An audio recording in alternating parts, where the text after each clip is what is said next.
نشر فوری خبرها و بحث‌های روز، بحث و تحلیل حساس‌ترین موضوعها با اشتراک کارشناسان داخلی و بین المللی، نگاه عمیق با عدد و رقم و آمار و حقیقت‌گویی زیر دوربین، نقد و نظر با منتقدان و تحلیل و بررسی با مسئولان، روبرو با خبرسازان و چهره‌های تصمیم گیرنده. خبرنگاران ما با جسارتند و دید نواربرداران ما وسیع. ما حقیقت را با دلیل و آشکار بیان میکنیم، زیرا آزادی بیان با دلیل توأم است. جهان در جهاننما، روزهای شنبه با حافظ محمدعلی.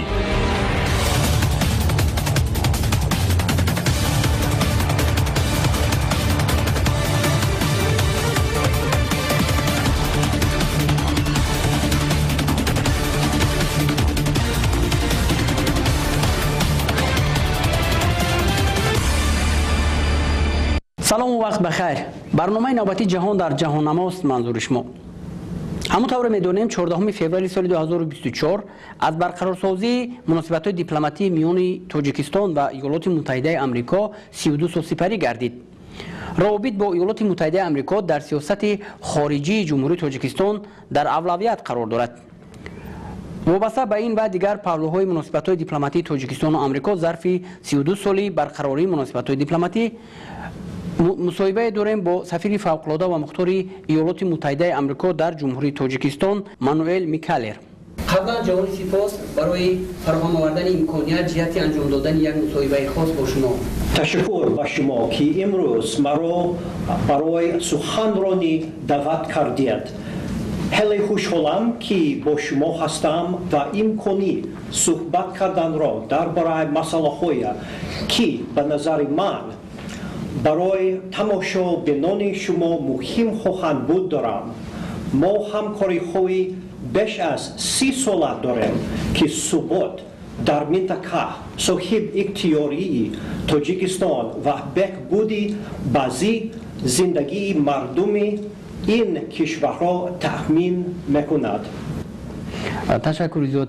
همونطور میدونیم و در بالا ذکر کردیم روابط با ایالات متحده آمریکا یک از اولویت‌های سیاست خارجی جمهوری تاجیکستان بر شما رفته. همکاری‌های دو کشور در ساحه‌های گوناگون اینچنین در دایره سازمان‌های بین المللی رشد یافته ایستادند. شما چند سال قبل به صفت دیپلمات آمریکایی در تاجیکستان فعالیت کردید. دستاوردها و تغییرات‌های در این میان در کشور ما با وجود آمده رو چی طور ارزیابی میکنید؟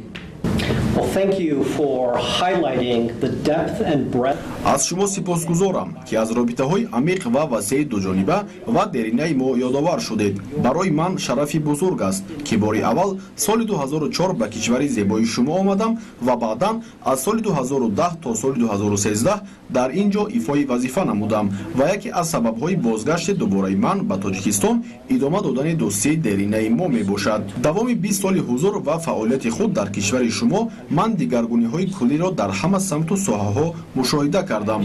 بهتر گردیدن اینفراستراکتور ساحه نقلیات از جمله این دستاوردهاست. در این راستا راهی اتومبیلگرد دوشنبه خوجند چناق را میتوان مثال آورد که من بارها از این مسیر گذر کردم. من از پیشروی‌های نظررس در لایحه نیروگاه برقی آبی راغون و ساختمان سربند در حیرت افتادم. با استفاده از فرصت میخواهم گویم که در شهر دوشنبه نیز دیگرگونی‌های کلی به نظر میرسد که این از زحمت‌های خسته‌ناپذیر شهردار جوان دوشنبه محترم رستم امامعلی درک می‌دهد. در مورد پیشرفت در رابطه‌های ما من از آن افتخار دارم که ایالات متحده در بین دوستان و شریکان شما اولین‌ها شده استقلالیت تاجیکستان را اعتراف کرد و در شهر دوشنبه سفارتخانه خود را تأسیس داد. دوام 32 سال برقراری مناسبت‌های دیپلماتی ایالات متحده در بخش‌های مختلف از جمله ساحه تندرستی، معارف، کشاورزی، رشد اقتصادی، امنیت و مبارزه با خطرهای جهان معاصر 2 میلیارد دلار سرمایه‌گذاری کرده است. and combating our shared external threats. آیا مطمئن هستید که تبادل تعلیمی میتواند به تحکیم روابط آمریکا و تاجیکستان مساعدت کند؟ پیام شما به آن دانشجویانی که نقشه تحصیل در قلمرو ایالات متحده آمریکا را دارند چی است؟ تحصیلات و تبادل دانشجویان برای من افضلیت بیشتر دارد و ما در این زمینه با حکومت جمهوری تاجیکستان همکاری را تقویت خواهیم بخشید.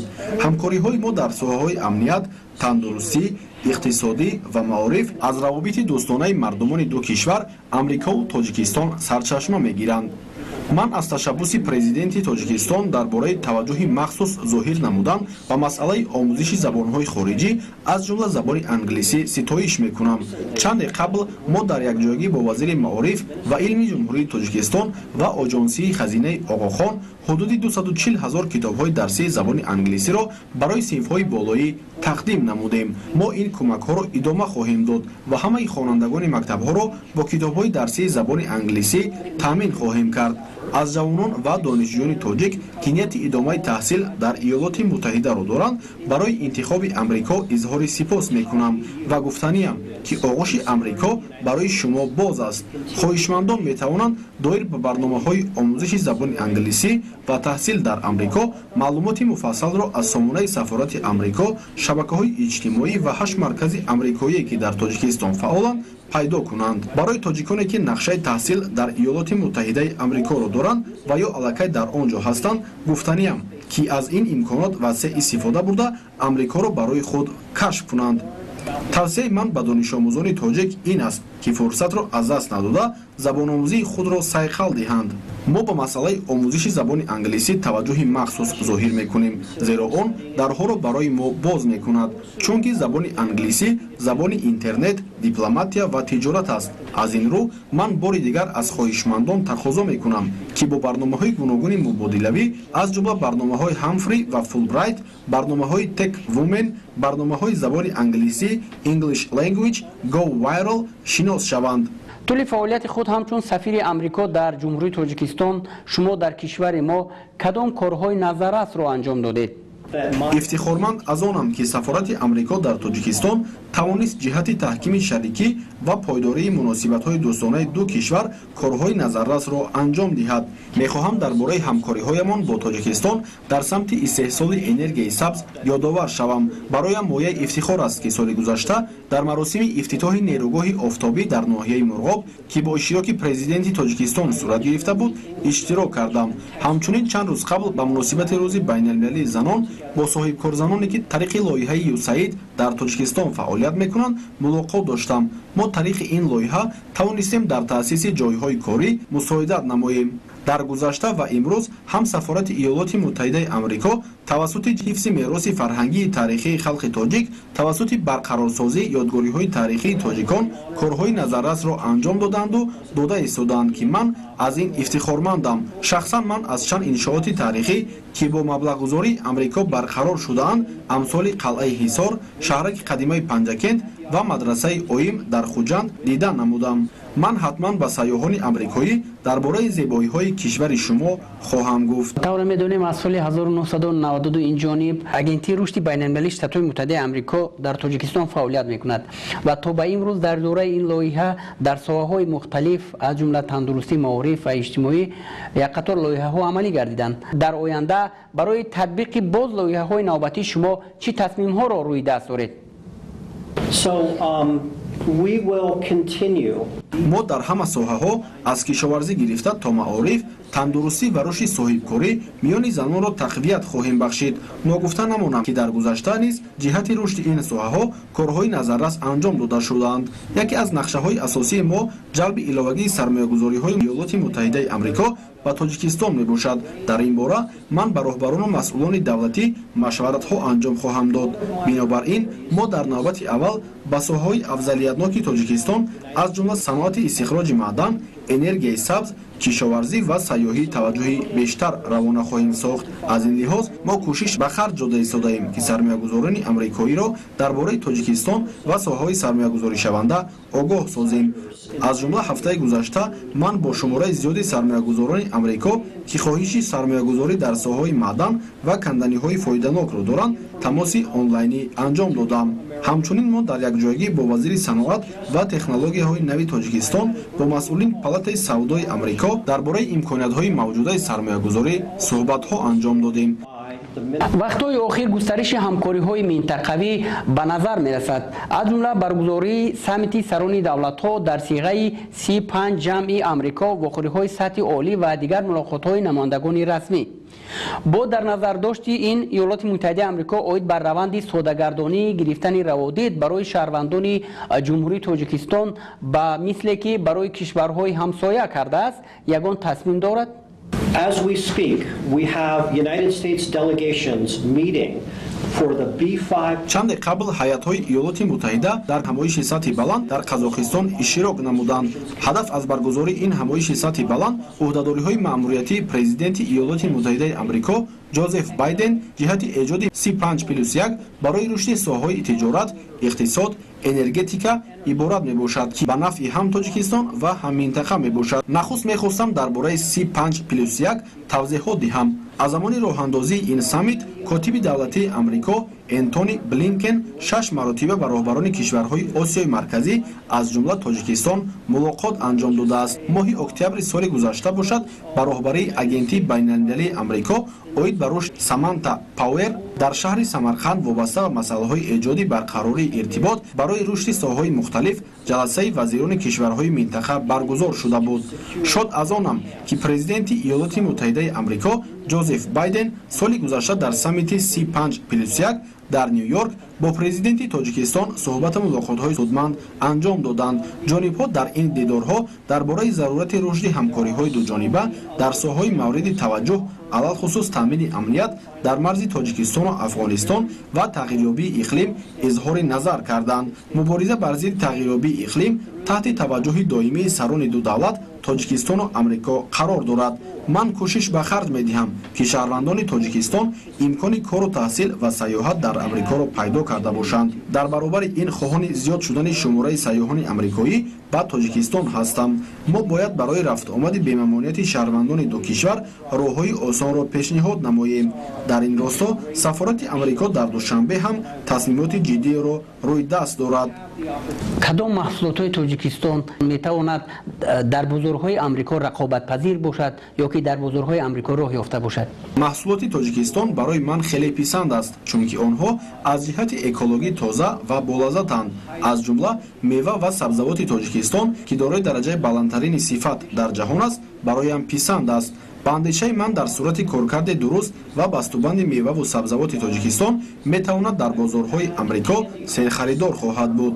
ҳамчунин мехоҳам илова кунам, ки ба мардуми Амрико ҳунарҳои дастаи мардуми тоҷик писанд хоҳад омад.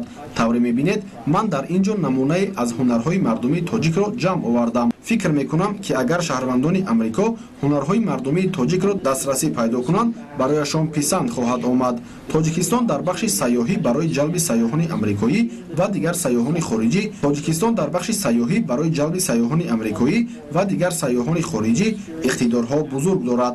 дар сурати истифодаи дурусти зарфиятҳои сайёҳиву саноатӣ Тоҷикистон метавонад дар оянда ба яке аз кишварҳои рушдкардаи ҷаҳонӣ табдил ёбад. тавре дар боло зикр кардед, чандин мавзеъҳои сайёҳии Тоҷикистонро дидед ва барои он сайёҳони амрикоие ки сайру сайёҳат барошон писанд аст, кадом мавзеъҳои Тоҷикистонро тавсия медиҳед? ва ҳамон тавре медонем ҳукумати ҷумҳурии Тоҷикистон дар доираи муносибатҳои мутақобила барои шаҳрвандони Амрико низоми бераводидро ҷорӣ кардааст ва бигӯяд ки боз барои ҷалби сайёҳони Амрико барои дидани Тоҷикистон кадом корҳоро боз бояд анҷом дод, то тавон шумораи зиёди гардишгарон ё худ сайёҳони Иёлоти Муттаҳидаи Амрикоро ба Тоҷикистони биштосо ҷалб карда бошем.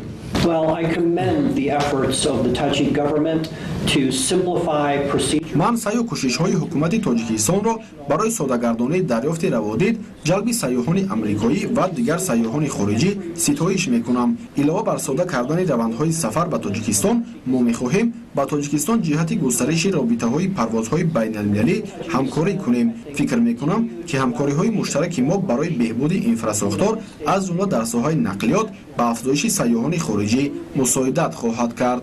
Ман бори дигар ёдовар мешавам, ки таваҷҷӯҳ ба забони англисӣ ҳамчун забони муоширати сайёҳони хориҷӣ бештар дода шавад. Сафорати Иёлоти Муттаҳидаи Амрико барои роҳбаладон ва операторони соҳаи сайёҳӣ ҷиҳати омӯзиши забони англисӣ ҳама шароитҳои заруриро фароҳам овардааст. Дар Тоҷикистон дар доираи лоиҳаҳои Амрико 17 мавзеъи таърихиву фарҳангии Тоҷикистон барқарор карда шуда истодаанд. Ман ба минтақаҳои гуногуни кишвари шумо сафар кардам. Мо бояд ҳамагонро ба табиати зебои Тоҷикистон шинос намоем. Ман пайваста дар сомонаҳои иҷтимоӣ маконҳои тамошобоби Тоҷикистонро тарғибу ташвиқ мекунам. And several examples of the work that we have done here. 2 соли охир яке аз институтҳои байналмилалии амрико гелаб Тоҷикистонро аз рӯи амнтарин кишвари ҷаҳон дар радабандӣ дар мақомҳои аввал мегузорад. андешаи шуморо мехостам дар ин бора дошта бошам. I very much consider Tajikistan my second home. Ман Тоҷикистонро хонаи дуюми худ мешуморам ва дар давоми 20 соли охир ба ин ҷо ба сифати дипломат 3 маротиба ташриф оварда кору зиндагӣ кардам. Мо худро дар ин ҷо амну роҳат ҳис мекунем. Ман аз меҳмоннавозии миллати тоҷик хушҳолам. Фикр мекунам, ки ин ҳама аз талошҳои муштараки мо ва ҳамкории давомдори мо барои таъмини истиқлолият ва тамомияти арзии кишвари шумо маншаъ мегирад. Legendary, it is genuine, it is sincere. It is again something that I want other Americans to experience. How I have been made to feel very much at home here. дар бораи таҷрибаи худ дар омӯзиши забони тоҷикӣ ва омӯхтани адабиёти тоҷик каме маълумот медодед ва мегуфтед, ки аз адибони тоҷик киҳоро мешиносед? So I first started studying the beautiful Tajik. бори аввал соли 2009, яъне қабл аз шурӯи ифои вазифаи дуюмам, дар душанбе омӯзиши забони тоҷикиро оғоз кардам. Ин ба ман имкон дод, ки ман ҳарфҳо ва забони тоҷикиро омӯхта, ба ин васила ба таъриху фарҳанги мардуми тоҷик ошноӣ пайдо кунам. Маро осори хаттӣ ва забони шевои тоҷикӣ бештар мафтун сохт. Ман асарҳои шоирони классику муосири тоҷик аз ҷумла Рӯдакӣ, Айнӣ ва Мирзо Турсунзодаро мутолиа кардам. бузургон беҳуда нагуфтанд, забондонӣ, ҷаҳондонӣ. Ман аз иқдоми пешгирифтаи президенти Тоҷикистон барои таваҷҷӯҳ додан ба масъалаи омӯзиши забонҳои хориҷӣ, аз ҷумла забони англисӣ, комилан ҷонибдорӣ ва дастгирӣ мекунам. дар тӯли ҳаёт ва фаъолияти худ ба ман муяссар гардид, ки забони фаронсавӣ ва забони русиро омӯзам ва имкони мутолиаи осори Пушкинро дар шаҳри бузурги Одесса пайдо кунам. маҳз омӯзиши забон ба мо имконият медиҳад, ки бо таъриху фарҳанги дигар халқу миллатҳои олам ошноӣ пайдо намоем. шумо Тоҷикистон ва мардуми меҳмоннавози моро чӣ гуна дарёфтед? имшаб рӯзҳо дар сарзамини Тоҷикистон Наврӯзи байналмилалӣ тантана дорад. чӣ паёме доред ба мардуми Тоҷикистон? Well, I'm very much looking forward to celebrating another Nowruz here among my Tajik and American friends. This is a wonderful time of year. ман фасли баҳор ва наврӯзиро бесаброна интизорӣ мекашам.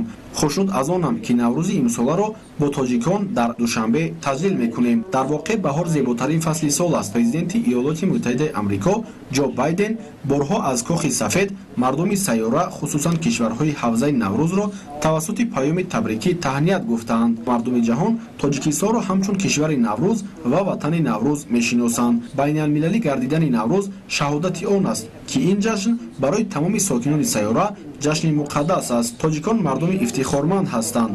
ба ҳукумати Тоҷикистон ва мардуми тоҷик итминон медиҳам, ки мардуми амрико минбаъд ҳам ба шумо хоҳанд буд. ҳарду кишвари ҷавон ҳастем. месазад, ки худро бештар аз пештар рушд диҳем ва таҷрибаи муштараки якдигарро омӯзем. якҷаҳон ташаккур барои имкони суҳбат бо шумо, мубодилаи афкор ва нақшаҳои мо дар бораи ҳамкориҳои ду кишвар бо тамошобинони телевизиони ҷаҳони мо. ба ҳамаи тамошобинон гуфта ниям ташаккур барои меҳмоннавозӣ ва дӯстӣ атон. ин барои ман аҳамияти калон дорад. умедворам, ки бо шумо ва кишвари зебоманзаратон хубтару беҳтар шинос мешавам. саломат бошед. And may I add to all of your viewers, Happy Navruz, Fararosi Navruz Mubarak Bod. جهانی سپاس به شما برای چنین یک مصاحبه واقعا هم پرمحتوا و جالب دیدنی. برنامه نوبتی جهان در جهاننما بود منظور شما. با تحلیل یک موضوع دیگر در برنامه نوبتی با شما دیدار خواهیم داشت. شب و روزتان خوش.